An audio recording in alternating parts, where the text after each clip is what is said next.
Поупатени бројни реакции од родители во однос на одржување на хигиена на училишните спортски сали. Дали има стандарди, правилници по кои се чистат и одржуваат салите, дали има правилници по кои се издаваат салите за вон наставни активности.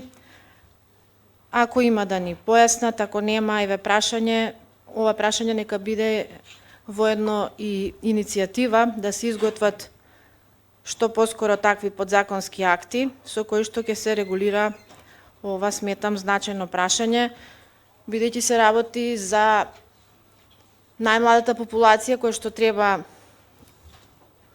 да поминува секојдневно во тие спортски сали, да спортува и условите таму треба да бидат задоволителни. За одржување на хигиена во училиштата не се исклучени и спортските сали.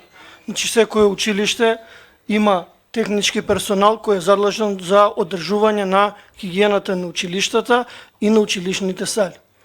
Точно е, во дел од училиштата имаат проблем со одржување на хигиената, меѓутоа сведоци бевте на пред, мислам дека 2 седници назад, доколку се вратиме, беа присутни директорите кога ги бранеа годишните планови за вработување и сведоци се дека голем дел од училиштата и по многу барања упатени до Министерството за образование и Министерство за финансии, иако годишните планови се одобрени од МИОА, не пристигаат дополнителни финансирања за обезбедување на дополнителен технички персонал.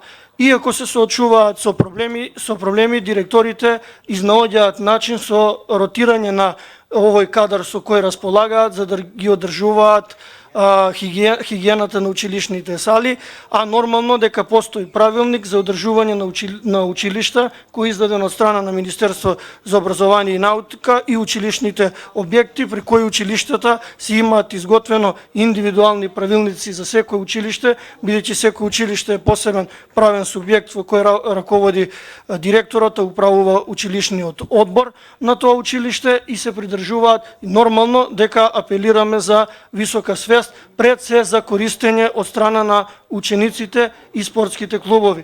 Доколку ги одржуваат чисти училишните сали, а пред се и просториите во кои престојуваат учениците, знаете дека училиштата се втор дом на учениците, меѓутоа не се однесуваат како да им е втор дом, што го имам забележано јас. Толку е околу хигиената на објектите. Што се однесува до училишните спортски сали, оној што ги организира или оној што управува е училишниот одбор. Училишните одбори имаат изготвено тарифници и начин за издавање дополнително, затоа што за основните училишта единствен начин за обезбедување на дополнителни финансиски средства покрај издавање на дупликат свидетелства, единствен начин им е преку издавање на овие објекти. Училишните одбори, како што реков, училиштата се правни субјекти со кои раководи директорот, управуваат училишните одбори и изнајмуваат, тоест донесуваат одлука за издавање на овие простори. Како сектор за образование немаме никаква надлежност за издавање на училишни спортски сали на спортски клубови.